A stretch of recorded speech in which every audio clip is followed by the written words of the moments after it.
শুভ রথযাত্রা। রথ বলতে অবশ্যই পুরীর রথযাত্রা সবার কাছে সবচেয়ে আকর্ষণীয়, তবে ইসকনের রথযাত্রাও অনেক অনেক ঐতিহ্য বহন করে, যেখানে ভক্তি এবং ঐতিহ্য মিলেমিশে একাকার।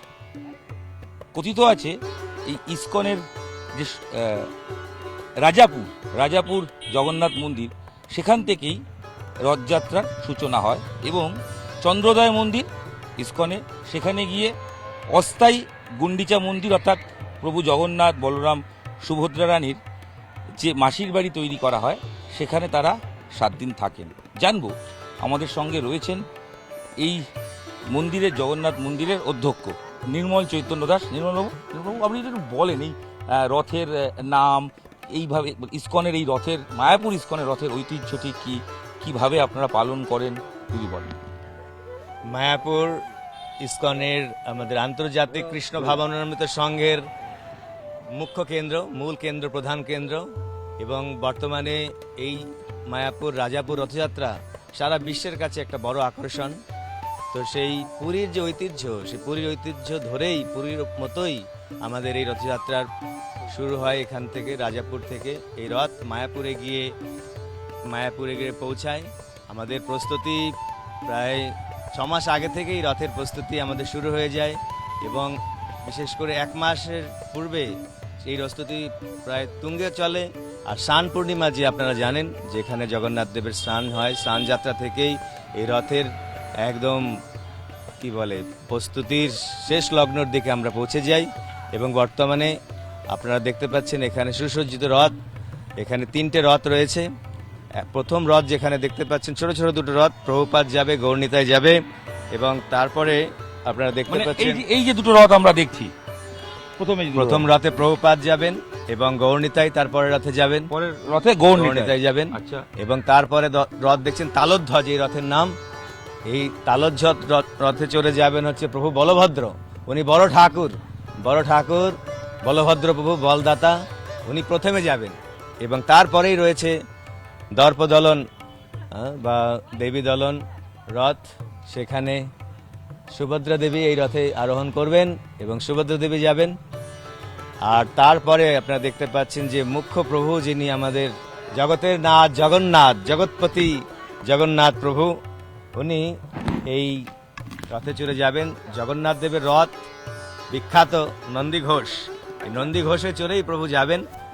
এই রথযাত্রা, এই যে প্রথম রথযাত্রা, যে রাজাপুর থেকে মায়াপুরে যে রথ যাচ্ছে, এই রথযাত্রাকে বলা হচ্ছে গুন্ডিচা রথযাত্রা বা গুন্ডিচা যাত্রা। এই গুন্ডিচা আমাদের মায়াপুর চন্দ্রোদয় মন্দির, যেখানে পঞ্চতত্ত্ব রয়েছে, সেই পঞ্চতত্ত্ব মন্দিরে সেই গুন্ডিচা আমাদের যে মন্দির করা হয়েছে, এবং সেখানে প্রভু 7 দিন থাকবেন। অর্থাৎ সোজা রথ এবং উল্টো রথ, তার মাঝখানে আরো 7 দিন। এটা বলা হয় যে মাসির বাড়িতে মহাপ্রভু জগন্নাথ সেখানে নানা রকমের ভোগ খাবেন, নিত্যপতি নানা রকম সাংস্কৃতিক অনুষ্ঠান সেখানে হবে, সেখানে দীপদান, সেখানে মহানাম সংকীর্তন, নামের মেলা সেখানে চলতে থাকবে। তবে আজকে কিন্তু প্রভু বিশেষভাবে সুসজ্জিত হচ্ছেন। আমাদের মঙ্গলারতি থেকে সেই অনুষ্ঠান শুরু হয়ে গেছিল, এবং আপনারা দেখলেন এখন জগন্নাথ দেবের শৃঙ্গার চলছে। আমি একটা প্রশ্ন করব, সেটা হচ্ছে যে পুরীর রথের সঙ্গে এই রথের মিল রয়েছে, তার কারণ যেটাকে পাণ্ডু বিজয়া বলে বা পাহান্ডি বিজয়া বলে। মূলত একটু দর্শকদের জানিয়ে রাখি, সেটা হচ্ছে যে প্রভুকে যেভাবে নিয়ে যাওয়া হয়, মানে রথের জন্য নিয়ে আসা হয়, যে ছন্দে, যে তালে, সেটাকেই তো বলে এই পাণ্ডু বিজয়া বা পাহান্ডি বিজয়া। এটার সঙ্গে পুরীর মিলটাও জানতে চাইব। পুরীর যে ঐতিহ্য মেনেই আমাদের কিন্তু এই রাজাপুর মায়াপুর রথযাত্রা উৎসব অনুষ্ঠিত হচ্ছে।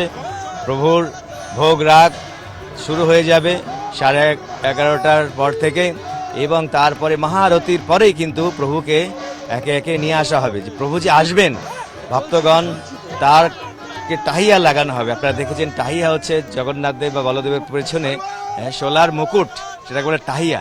প্রভু কিন্তু নিজে নিজে আসবেন, প্রভুকে কেউ নিয়ে আসে না, প্রভুর নিজ ইচ্ছায় উনি চলেন। তা গুটি গুটি পায়ে উনি আরোহণ করবেন এই রথে। সেই জন্য এই অনুষ্ঠানটাকে বলা হয় পহেন্ডি। উনি প্রভু নিজে নিজে যেন সেই রাধা প্রেমে মাতোয়ারা হয়ে উনি উনি দুলে দুলে দুলে দুলে আসছেন। আর ভক্তগণ সেখানে ঝাঁঝর মানে কাসর বাজছে, ঝমঝমাঝম ঝমঝমাঝম ঝমঝমাঝম কাসর বাজছে, সেখানে মৃদঙ্গ বাজবে, উলোধ্বনি শঙ্খধ্বনি হরিধ্বনিতে আকাশ বাতাস মুখরিত করে কিন্তু প্রভু এই আরোহণ করবেন রথে। পুরীর মিল। এই সাথেই পুরীর মেলা আপনারা দেখবেন, পুরীতে যেরকম ভাবে পয়েন্ডি হয় এইখানেও আমাদের ভক্তগণ, সেখানে প্রচুর ভক্ত, প্রায় 60-65 জন ভক্ত, সেখানে মৃদঙ্গ এবং কাসরের আওয়াজ সে ঝঙ্কৃত হবে, নিনাদিত হবে।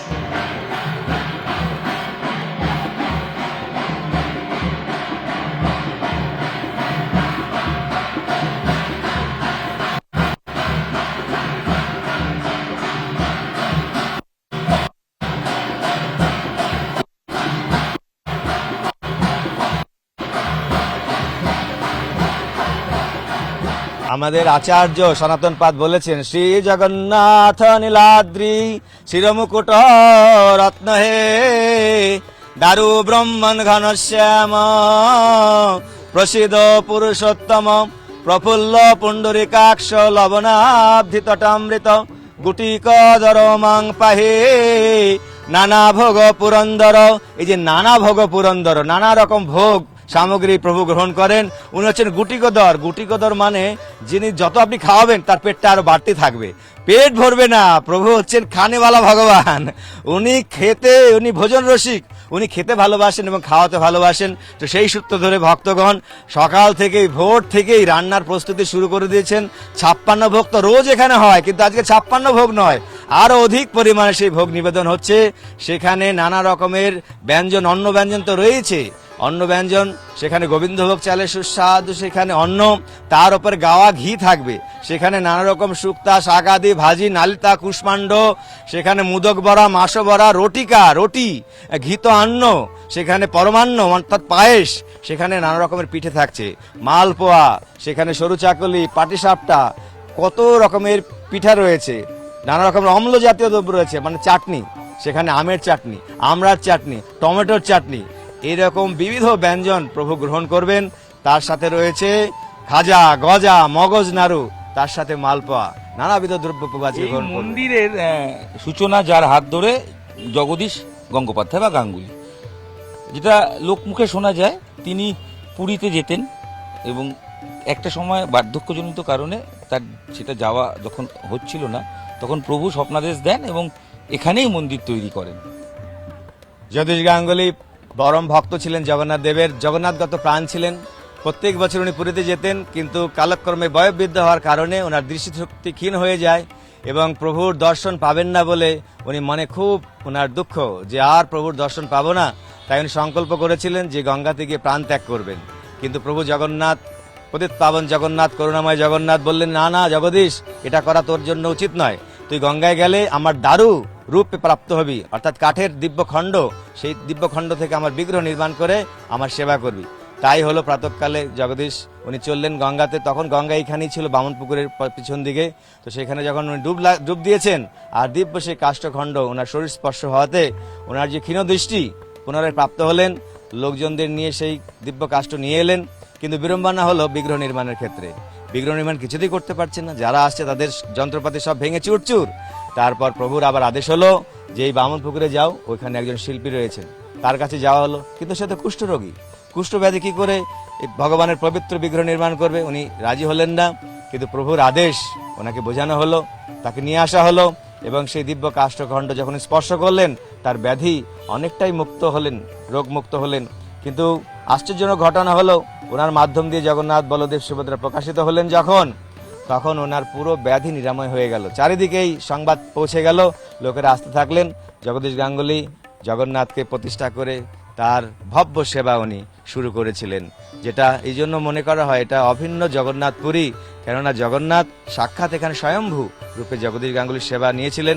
পরবর্তীতে অবশ্য আপনারা জানেন জগন্নাথ অনেকদিন অদর্শনে ছিলেন এবং আজ থেকে 50-60 বছর পূর্বে ফটিক চট্টোপাধ্যায়ের কাছে পুনরায় আবার উনি নিজেকে প্রকাশ করেন। আর ইসকনের হাত ধরে এই রথযাত্রা গোটা বিশ্বের কাছে পৌঁছে গেছে। হ্যাঁ, বর্তমানে ফটিক চ্যাটার্জির পরে ফটিক চ্যাটার্জি ওনার 7টা কন্যা ছিল, মেয়েদের বিয়ে হয়ে যাওয়ার পর উনি এই মন্দিরের সেবার ভার ওনারা দেখলেন যে একমাত্র ইসকন এক সংস্থা যারা সারা পৃথিবীতে এই জগন্নাথ সংস্কৃতিকে সুন্দরভাবে তারা জগন্নাথের সেবা করছে। তো উনি এটাকে ইসকনকে হস্তান্তরিত করেন এবং 1979 সাল থেকে ইসকনের তত্ত্বাবধানে এখানে সেবা চলছে এবং বর্তমানে এই রথযাত্রা সারা বিশ্বের মধ্যে এই প্রথম সারি রথযাত্রা রূপে পরিগণিত হয়েছে। জগন্নাথ স্বামী কি জয়। আমরা কথা বলছিলাম অধ্যক্ষর সঙ্গে, আমি একটু রথের ছবিগুলো দেখাই, আমার চিত্র সাংবাদিক দেখাচ্ছে। প্রথমে যে রথ রয়েছে এটা প্রভু জগন্নাথের রথ, আর এই রথের নাম বলা হয় নন্দী ঘোষ।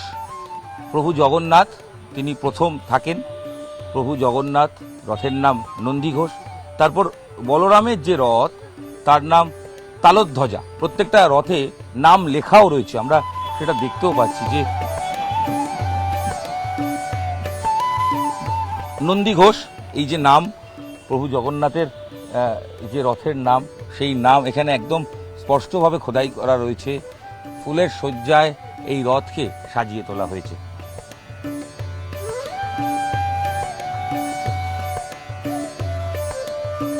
সুসজ্জিত রথ, নির্দিষ্ট সময় এই রথযাত্রা শুরু হবে এবং সেখান থেকে চন্দ্রোদয় মন্দির, সেখানে গিয়ে রথযাত্রা শেষ হবে। সেখানেই মাসির বাড়ি বা গুন্ডিচা বাড়ি অস্থায়ীভাবে নির্মাণ করা হবে। তারপর আগামী 7 দিন সেখানেই পূজিত হবেন প্রভু জগন্নাথ। সব মিলিয়ে রথযাত্রাকে কেন্দ্র করে ইসকনে সাজো সাজো রথ, এবং গোটা দেশ শুধু নয় বিদেশের মানুষরাও এসছেন এই উৎসবে সামিল হতে। ক্যামেরায় অর্চনের সাথে ইরণ রায় বর্মন, নিউজ 18 বাংলা, মায়াপুর।